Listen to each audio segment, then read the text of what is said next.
ആരെങ്കിലും അയാൾ പീഡിപ്പിച്ചിട്ടുണ്ടെങ്കിൽ, അയാൾ ക്രൂരമായിട്ട് പീഡിപ്പിക്കുന്ന, അയാൾ ഒരു ലൈംഗിക വൈകൃതക്കാരനാണെങ്കിൽ അയാളെ തീർച്ചയായിട്ടും അതനുസരിച്ചുള്ള ശിക്ഷയും ചികിത്സയും കൊടുക്കട്ടെ.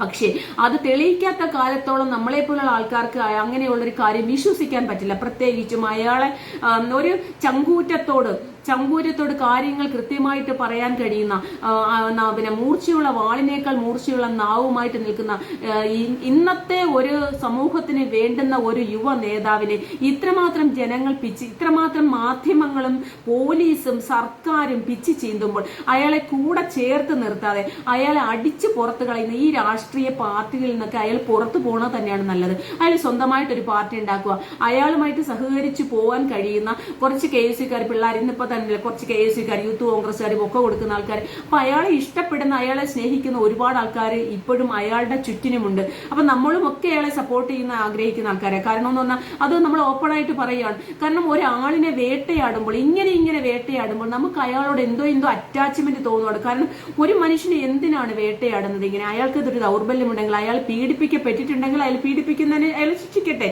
ഇത് പരസ്പരം ഒരു പെണ്ണിനോട് ഒരു ആണിന് സ്നേഹം തോന്നാം, അവർ പരസ്പരം സമ്മതത്തോടുകൂടി അവർ സെക്ഷൽ റിലേഷനിൽ ഏർപ്പെട്ടിട്ട് പിന്നെ നാളെ അവർ പീഡിപ്പിച്ചു എന്ന് പറയുമ്പോൾ ഏതൊരു പുരുഷനും നാളെ സംഭവിക്കാം അല്ലെ.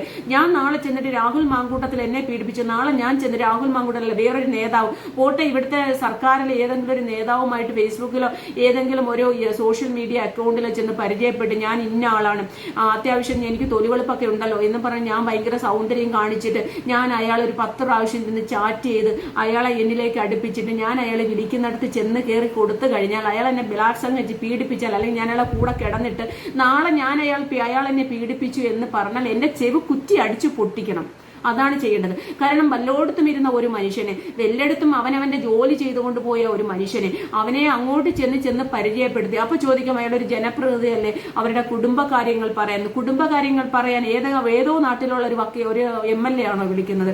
പാലക്കാട് MLA എന്തിനാണ് തിരുവനന്തപുരത്ത് കിടക്കുന്ന ആൾക്കാർ കുടുംബ പ്രശ്നത്തിന് വിളിക്കുന്നത്? എന്നെ ഒരുപാട് ആൾക്കാരും എൻ്റെ ഗൂഗിളിൽ എൻ്റെ നമ്പറും എൻ്റെ പ്രൊഫൈൽ ID-യും കിടക്കുന്നുണ്ട്. എന്നെ ഒരുപാട് ആൾക്കാർ പല ലോകത്തിന്റെ പല ഭാഗങ്ങളിൽ നിന്ന് വിളിക്കുന്ന, അമേരിക്കയിൽ നിന്ന് വിളിക്കാറുണ്ട്, ദുബായിൽ നിന്ന് വിളിക്കാറുണ്ട്, എല്ലാം വിളിക്കുന്ന ഒരാളാണ്. അപ്പൊ നമ്മളെ നിയമപരമായിട്ടുള്ള കാര്യങ്ങൾ, ഒരു വീട്ടിലൊരു പ്രശ്നങ്ങളുണ്ടെങ്കിൽ, ഭാര്യ ഭർത്താവിന്റെ എന്തെങ്കിലും പ്രശ്നങ്ങളുണ്ടെങ്കിൽ അത് വിളിക്കുന്നത് നിയമജ്ഞരെയാണ്. അല്ല, വേണ്ട, ബന്ധുക്കളെ ആയിരിക്കണം, മാതാപിതാക്കളെ വിളിക്കാം, സ്വന്തം സുഹൃത്തുക്കളെ വിളിക്കാം. ഇത് ഈ ഒരു MLA വിളിച്ചിട്ട് അതിനെ സോൾവ് ചെയ്യാൻ ചെന്ന MLA ഇവരെ പീഡിപ്പിച്ചു എന്നുള്ള രീതിയിലൊക്കെയാണ് മാധ്യമങ്ങൾ ഇങ്ങനെ വളച്ചൊടിച്ച് മാനിപ്പുലേറ്റ് ചെയ്ത് സ്റ്റോറി ക്രിയേറ്റ് ചെയ്യുന്നത്. ഇതൊക്കെ കാണുമ്പോൾ നമുക്ക് എന്താ പറയുന്നത്, ഈ മാധ്യമങ്ങളോട് പുച്ഛമാണ്. ഞാൻ കുറച്ച് ബഹുമാനിക്കുന്ന, ഭയങ്കര റെസ്പെക്ട്, ഒരു ജേർണലിസ്റ്റ് ആവണമെന്ന് പണ്ട് ഞാൻ